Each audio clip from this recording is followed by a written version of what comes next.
Baiklah, sebelumnya Assalamualaikum warahmatullahi wabarakatuh. Perkenalkan, saya Dwi Fitri Khotimah akan menerangkan sedikit mengenai hukum Bernoulli. Kali ini akan membahas mengenai pengertian hukum Bernoulli, persamaan hukum Bernoulli, dan implementasi hukum Bernoulli.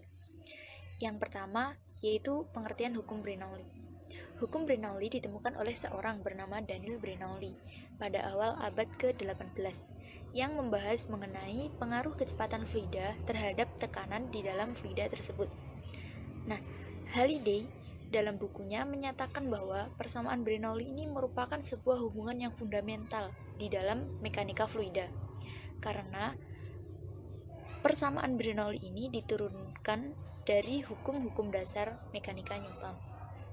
Nah, hukum Bernoulli itu sendiri berbunyi ketika kecepatan fluida tinggi, tekanannya akan rendah, dan ketika kecepatan fluidanya rendah, tekanannya akan tinggi. Nah, Bernoulli sendiri menyatakan bahwa jumlah tekanan, energi kinetik persatuan volume, dan energi potensial persatuan volume memiliki nilai yang sama di setiap titik di sepanjang aliran fluida. Bisa dikatakan nilainya konstan. Selanjutnya adalah persamaan hukum Bernoulli yang akan diterangkan oleh rekan saya, Fahri Eka Ramadhani. Silakan. Langsung saja, saya di sini akan melanjutkan pembahasan tentang hukum Bernoulli dan kontinuitas. Saya Fahri Eka Ramadhani dengan NIM 2071920.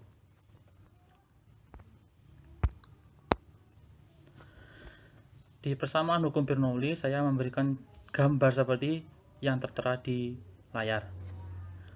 Gambar di atas menunjukkan suatu segmen fluida ideal yang melewati pipa dengan selang waktu delta T. Selang waktu delta T dengan jarak masing-masing segmen dituliskan sebagai delta X. Jadi jarak antara fluida ini dituliskan sebagai delta X, sedangkan selang waktunya ditulis dengan delta T.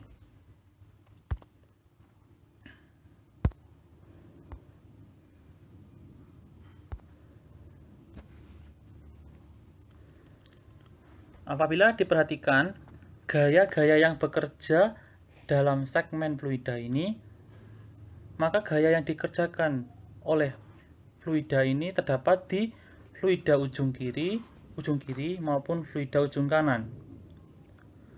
Dengan gaya yang memiliki rumus yang sama, yaitu fluida pada ujung kiri memiliki persamaan F1 sama dengan P1 dikali A1, dengan F merupakan gaya yang dikerjakan dengan satuan Newton, P merupakan tekanan dengan satuan Pascal, dan A sama dengan adalah luas penampang dengan satuan meter persegi.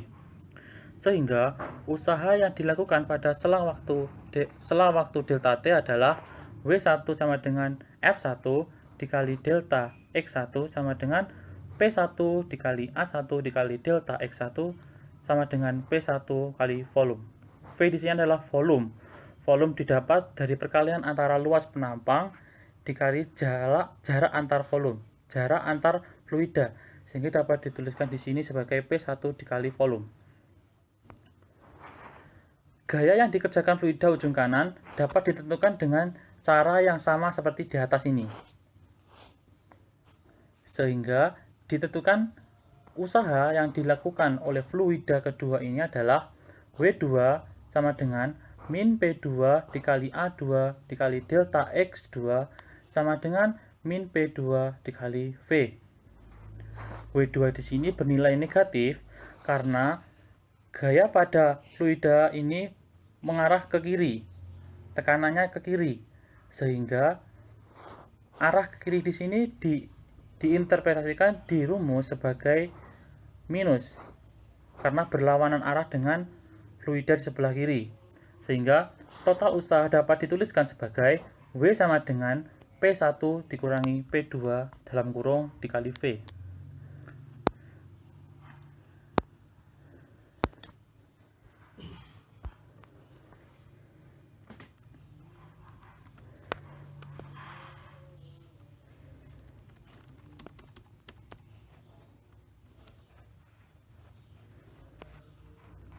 Selanjutnya, usaha ini mengubah energi kinetik dari segmen fluida, sedangkan sebagian lain mengubahnya menjadi energi potensial.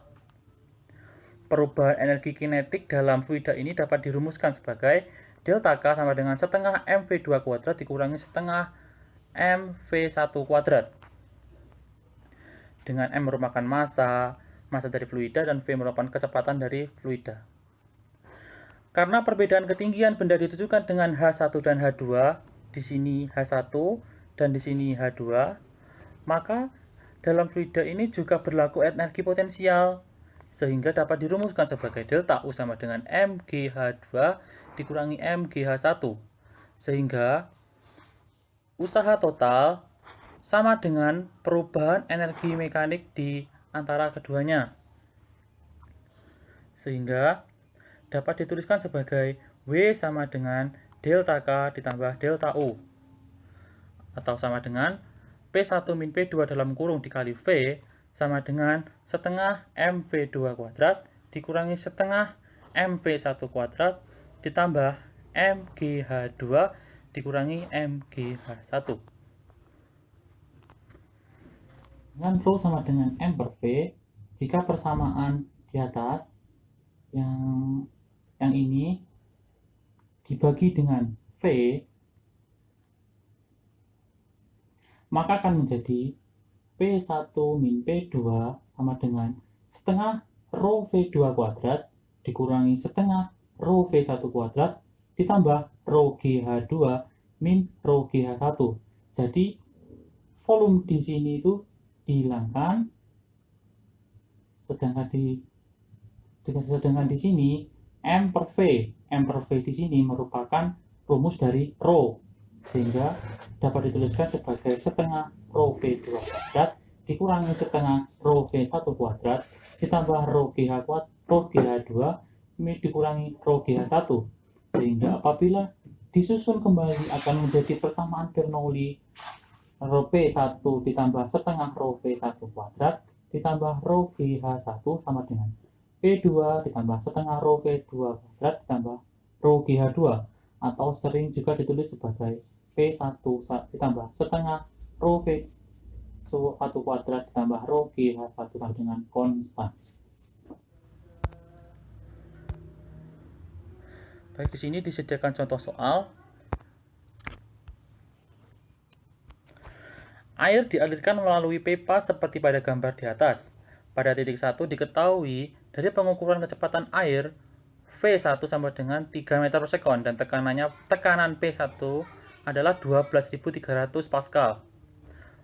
Pada titik 2, pipa memiliki ketinggian 1,2 meter lebih tinggi dari titik 1 dan mengalir dengan kecepatan V2 sama dengan 0,75 meter per sekon. Dengan menggunakan hukum Bernoulli, tentukan besar tekanan pada titik 2. Jadi diketahui di soal ini, kecepatan air pada V1 adalah kecepatan air pada titik 1 adalah 3 meter per sekon dan tekanan pada titik 1 ini adalah 12.300 Pascal. Pada titik 2, pipa memiliki ketinggian 1,2 meter lebih tinggi dari titik 1. Jadi H2 di sini adalah 1,2 meter dan mengalir dengan kecepatan V2 sama dengan 0,75 meter per sekon. Jadi H1 di sini adalah 0 karena tidak diketahui di dalam soal, sehingga dapat dituliskan sebagai berikut. Rumus persamaan hukum Bernoulli yaitu P1 sama dengan setengah Rho V1 kuadrat ditambah Rho GH sama dengan P2 ditambah setengah P Rho V2 kuadrat ditambah Rho GH2. Dan sudah saya jelaskan tadi, diketahui bahwa titik 1 tidak memiliki ketinggian atau H1 sama dengan 0, sehingga dapat dituliskan sebagai P1 ditambah setengah Rho V1 kuadrat sama dengan P2 ditambah setengah Rho V2 kuadrat ditambah Rho GH2. Maka besar tekanan P2 dapat dicari dengan seperti berikut. Tinggal memasukkan angka-angkanya saja. P1-nya adalah 12.300 PA. Terus setengah Rho, massa jenisnya adalah 10 pangkat 3 kg meter per kubik ditambah 3 kuadrat min 0,75 kuadrat 3 ini adalah kecepatan dari V1 dan 0,75 ini merupakan kecepatan dari V2 dikurangi massa jenis dari air, yaitu 10⁻³ kg per meter kubik, terus dikali 9,8, ini merupakan percepatan gravitasi, dan H di sini adalah ketinggian dari titik 2 yaitu 1,2 meter, sehingga didapatkan hasil yaitu 4080 Pascal. Demikian penjelasan yang bisa dapat saya sampaikan. Baik, selanjutnya adalah penerapan hukum Bernoulli. Penerapan hukum Bernoulli dalam kehidupan sehari-hari sangatlah banyak. Namun, karena terbatasnya waktu, kita akan menyampaikan 6 penerapan hukum Bernoulli dalam kehidupan sehari-hari. Penerapan pertama adalah perahu. Nah, ada apa dengan perahu? Dan bagaimana keterkaitan antara perahu dengan hukum Bernoulli? Nanti akan kita jelaskan satu persatu. Selanjutnya, penyemprot serangga atau parfum. Yang ketiga, karburator. Keempat, bumerang. Kelima, tabung pitot. Dan yang terakhir, gaya angkat pesawat. Baik, menuju yang pertama yaitu perahu. Keterkaitan perahu dengan hukum Bernoulli. Yang kita tahu bahwa perahu itu bergerak sesuai dengan arah angin karena memasang layar. Namun, di masa sekarang ini, ketika kita mengandalkan arah angin yang tidak menentu, kita akan kesulitan dan hal itu tidak akan efektif. Kemajuan ilmu dan teknologi membuat perahu bisa berjalan melawan angin, tidak searah dengan angin. Bagaimana? Nah, perahu dapat berlayar melawan angin itu dengan bantuan efek Bernoulli, yaitu meletakkan sayapnya atau layar dalam posisi miring, yaitu membentuk sudut, seperti yang terdapat pada gambar. Udara akan mengalir dengan cepat menyusuri permukaan depan layar yang sedang mengembang, dan akan memberikan tekanan yang lebih kecil kepada udara yang relatif diam di belakang layar, sehingga akan menghasilkan gaya angin pada layar yang seperti pada gambar. Gaya itu cenderung mendorong kapal ke arah samping. Namun, lambung kapal yang menjorok vertikal jauh ke bawah dapat mencegah hal tersebut. Air memberikan gaya pada lambung kapal dengan arah hampir tegak lurus terhadap lambung kapal. Resultan dari kedua gaya ini memiliki arah hampir sepenuhnya lurus ke depan, sehingga perahu dapat berjalan berlawanan dengan arah angin. Yang selanjutnya yaitu penyemprot serangga atau parfum. Nah, penyemprot serangga atau parfum ini memiliki cara kerja yang bersesuaian juga dengan hukum Bernoulli, yaitu ketika batang pengisap ditekan, udara dipaksa keluar dari wadahnya itu melalui lubang sempit pada ujungnya. Semburan udara yang bergerak dengan cepat mampu menurunkan tekanan pada bagian atas tabung wadah yang berisi cairan dan menyebabkan tekanan atmosfer pada permukaan cairan memaksa cairan naik ke atas tabung. Semburan udara berkelajuan tinggi meniup cairan hingga cairan dikeluarkan sebagai semburan kabut halus. Keluarnya harus halus jadi butiran kecil-kecil seperti itu. Selanjutnya yaitu karburator. Seperti apa prinsip kerja karburator ini? Nah, prinsip kerja karburator adalah penampang pada bagian atas jet itu menyempit, sehingga udara yang mengalir pada bagian ini bergerak dengan kelajuan yang tinggi, sesuai dengan asas Bernoulli. Tekanan pada bagian itu rendah. Tekanan di dalam tangki bensin sama dengan tekanan atmosfer. Tekanan atmosfer memaksa bahan bakar bensin atau solar atau sebagainya yang bisa digunakan untuk bahan bakar mobil maupun motor keluar melalui jet, sehingga bahan bakar bercampur dengan udara sebelum memasuki silinder mesin. Yang selanjutnya yaitu bumerang. Seperti yang kita tahu, bumerang adalah senjata. Senjata yang bisa ketika dilemparkan bisa kembali ke yang melemparkan. Nah, bumerang ini menggabungkan dua bentuk sayap dalam satu tempat. arah sayap depan dibuat dalam satu arah putaran. Dengan demikian, bumerang mendapat gaya angkat ketika berputar, seperti baling-baling helikopter, tetapi tidak diam di sumbu yang tetap. Arah putaran sayap atas searah dengan arah lemparan, sedangkan arah putaran sayap bawah berkebalikan dengan arah lemparan. Kedua sayap tersebut berputar dalam laju yang sama dan cukup cepat. Sayap di posisi atas mendapat gaya angkat lebih kuat daripada bagian bawah ketika berputar di udara, sehingga bumerang terus berputar. Ketika mendorong suatu benda yang berputar, seperti roda, baling-baling, atau bumerang, maka benda-benda tersebut akan berbelok ke kiri atau ke kanan, seolah-olah ada gaya yang bekerja di depan benda. Nah, fenomena tersebut disebut fenomena giroskop. Ketika mendorong benda yang berputar, titik yang didorong bukanlah titik yang statis, tetapi berputar melewati sumbu putar, sehingga gaya dorong akan berpindah ke depan benda dan membelokkannya.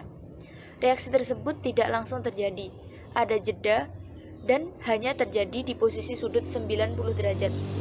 Pada bumerang, sedikit demi sedikit terjadi pembelokan, tetapi hal ini akan terus diseimbangkan oleh bagian ujung sayap, sehingga bumerang terus berputar dalam lintasan lingkaran untuk kembali ke tempat asal. Jadi setelah dilemparkan, bumerang akan kembali ke yang melemparkan. Selanjutnya yaitu tabung pitot. Tabung pitot merupakan alat yang berfungsi untuk mengukur kelajuan fluida berupa gas yang berada di dalam tabung tersebut. Yang terakhir yaitu gaya angkat pesawat. Bagaimana pesawat bisa terangkat dan terbang? Ternyata prinsipnya memenuhi persamaan Bernoulli.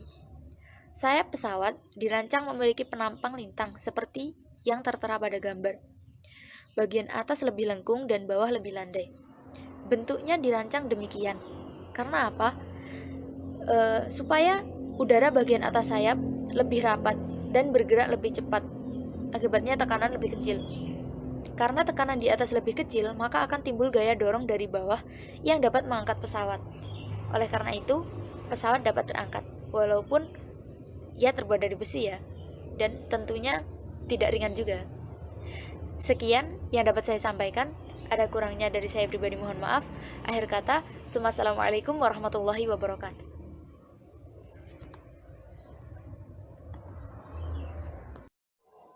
Assalamualaikum warahmatullahi wabarakatuh. Perkenalkan, nama saya Hanida Amelia dari kelas Hadis IPA A dengan NIM 207190023 dari kelompok 5. Di video ini saya akan mempresentasikan tentang persamaan kontinuitas. Yang pertama yaitu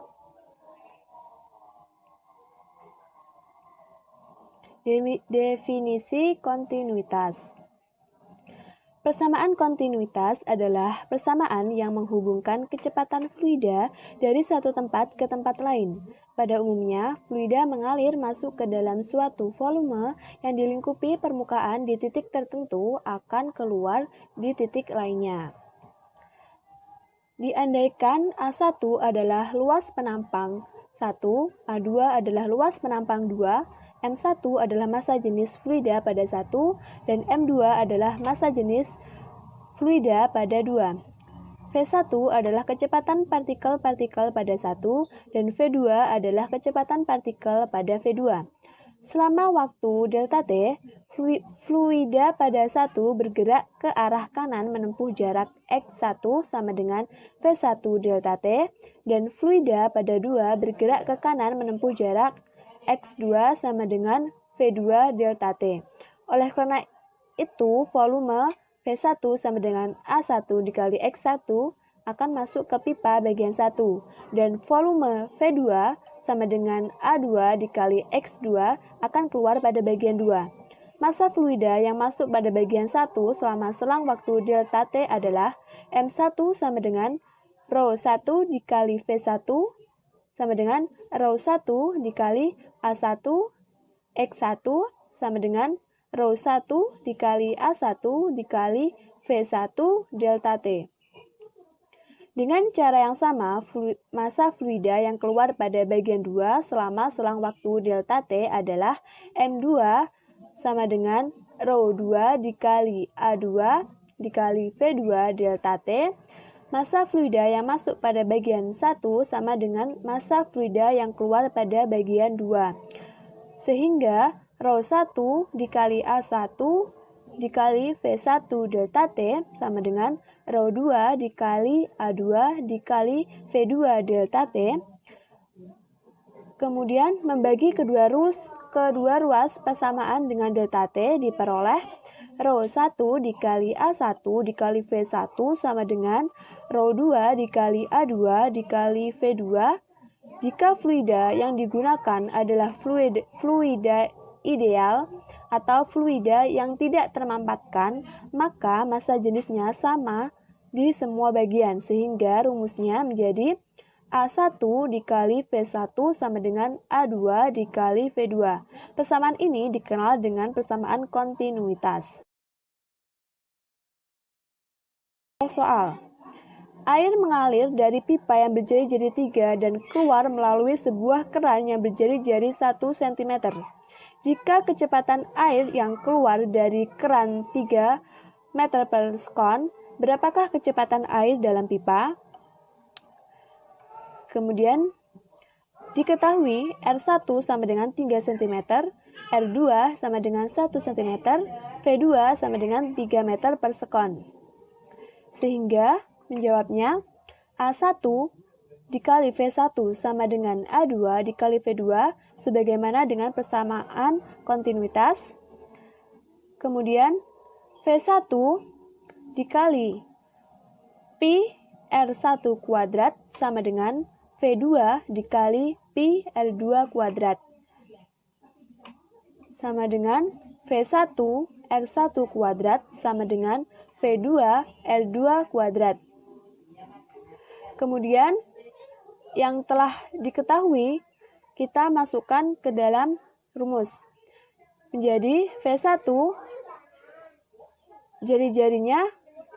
jari-jari pertama, 3 dikuadratkan, sama dengan V2, yang diketahui 3, jari-jari kedua diketahui 1 dikuadratkan, sehingga V1 dikali 3 kuadrat sama dengan 3 dikali 1 kuadrat sama dengan V1 sama dengan 1/3 meter per sekon.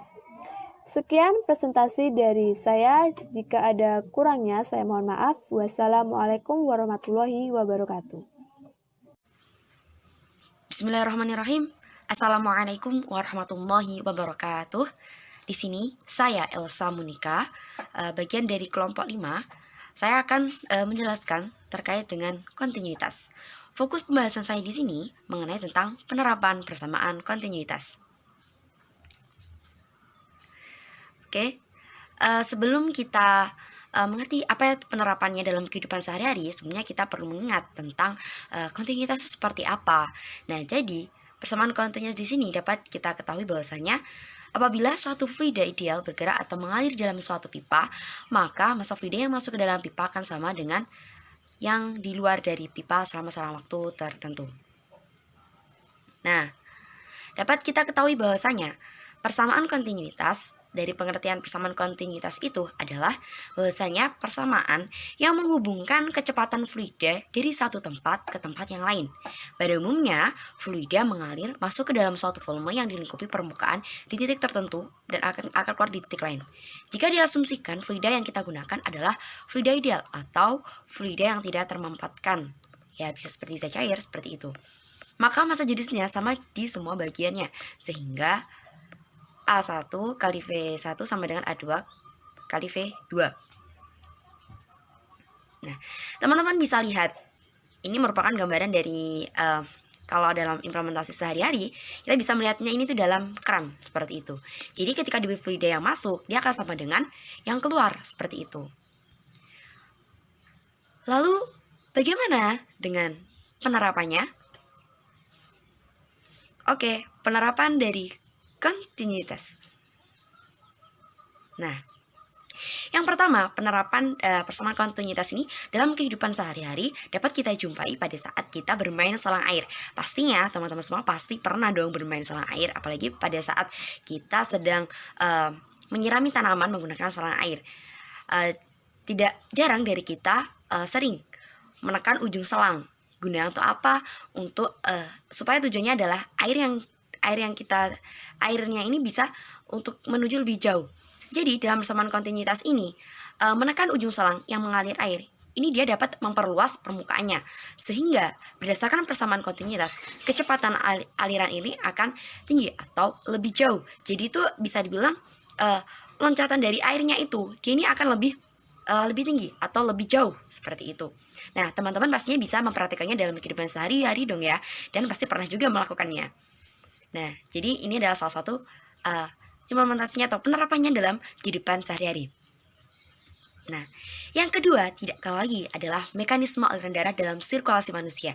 Wah, tidak mengira ya bahwasanya aliran dalam darah diri kita ini ternyata ada kok mekanika dasarnya ya, ternyata ada mekanikanya ya, tidak hanya loko-loko tentang biologi saja seperti itu.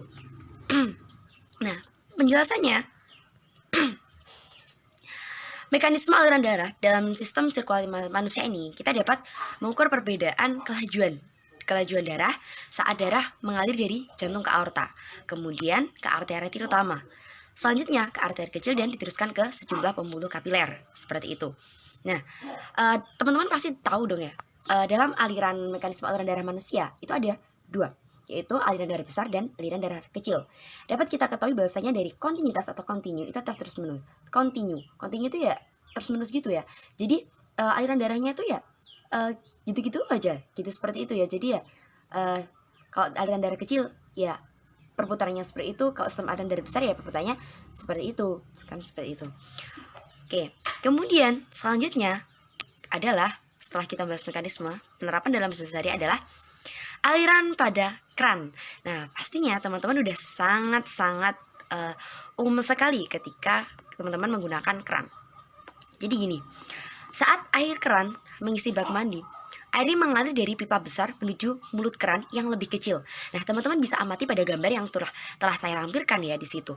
Di situ ada pipa yang lebih besar, yaitu yang terletak di belakang pipa yang lebih kecil. Nah, pastinya dari hal ini terdapat perbedaan luas antara mulut keran dan pipa, sehingga kecepatan aliran air pun juga berbeda. Akan tetapi perlu diketahui bahwasanya debit air yang mengalir tetap sama. Itulah yang dinamakan dengan asas kontinuitas di sini. Nah, adapun persamaan kontinuitas ini dapat dirumuskan sebagai berikut, bahwasanya Q sama dengan A kali V sama dengan konstan, seperti itu. Selanjutnya untuk penerapan dari kontinuitas adalah pesawat jet. Oke, kira-kira ada apa ya dengan pesawat jet? Nah, untuk penerapan dari pesawat jet ini lebih teknis dari penggunaan persamaan kontinuitas adalah pada desain mesin jet. Sebelum masuk ke kompresor, agar kompresinya terjadi secara efektif, aliran udara masuk harus memiliki kecepatan serendah mungkin. Nah, berdasarkan persamaan kontinuitas, untuk mendapatkan kecepatan yang lambat, luas permukaannya harus membesar. Oleh karena itu, dapat kita amati pada bagian depan atau inlet mesin jet, memiliki luas permukaan semakin membesar mulai dari bibir inlet sampai ke depan kompresor. Nah, teman-teman bisa mengamati ya untuk inlet itu seperti apa. Gambarnya ada di samping gambar dari pesawat jet tersebut. Nah, dapat kita amati bahwasanya bagian depan inlet ini atau mesin jet ini memiliki luas permukaan semakin membesar mulai dari bibir inlet sampai ke depan kompresor. Bagian ini dikenal dengan istilah diffuser yang memang berfungsi untuk memperlambat aliran udara. Kemudian, untuk mendapatkan dorongan yang kuat, kecepatan buang udara ke belakang dari mesin jet harus setinggi mungkin. Oleh karena itu, dapat kita perhatikan bahwa pada bagian belakang mesin jet terdapat bagian yang mengerucut atau makin ke belakang makin menyempit, yang mana hal ini berfungsi untuk mempercepat kecepatan. Bagian ini dikenal dengan istilah nozzle. Nah, teman-teman juga bisa mengamati bagian nozzle ada di samping gambar pesawat jet yang sudah saya lampirkan seperti itu. Oke, next, sekarang penerapan dari kontinuitas dalam kehidupan sehari-hari selain pesawat jet adalah ada balon udara. Kok bisa ya balon udara masuk di kontinuitas? Berikut pemaparannya. Nah, pada penjelasan persamaan kontinuitas sebelumnya, kita sempat disinggung ya bahwa persamaan tadi pada awal sendiri bahwasanya luas penampang 1 atau A1 kali V1 sama dengan A2 kali V2. Nah, mengasumsikan bahwa fluida tidak mengalami perubahan massa jenis atau tidak termampatkan. Ya, misalkan air, minyak, atau udara pada hasil yang konstan. Nah, namun pada kasus fluida seperti udara, massa jenis ini dapat berubah-ubah dengan perubahan tekanan maupun perubahan suhu. Dapat kita ambil contoh seperti gambar yang telah terlampir, yaitu balon udara yang dapat terbang karena memiliki massa jenis yang lebih rendah dari udara di sekitarnya. Massa jenis rendah ini diperoleh dari suhu yang tinggi. Adapun persamaan kontinuitas tanpa asumsi massa jenis adalah konstan dapat dituliskan sebagai berikut, seperti yang telah saya ambilkan di samping gambar, yaitu ρ1 kali A1 kali V1 sama dengan ρ2 kali A2 kali V2. Oke.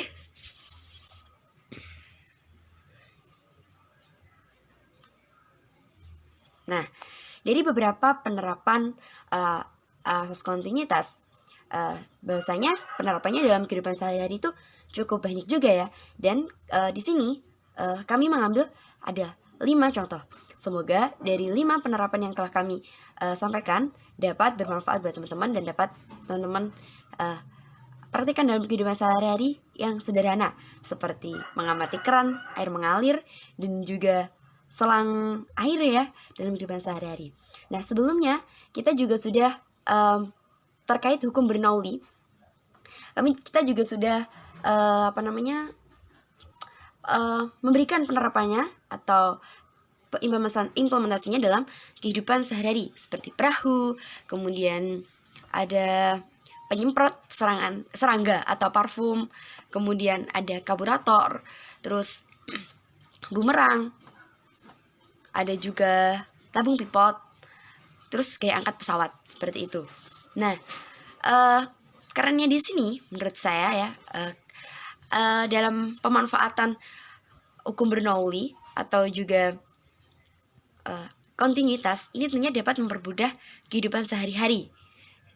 Dan sebagai mahasiswa IPA, sudah sewajarnya bila kita mengamatinya dan bertanya, apa sih yang terjadi dan apa hubungannya dengan keipaan? Oke, mungkin itu yang bisa saya sampaikan. Banyak kurangnya saya mohon maaf yang sebesar-besarnya. Bila taufiq wal hidayah, waridho wal inayah. Wassalamualaikum warahmatullahi wabarakatuh. Terima kasih.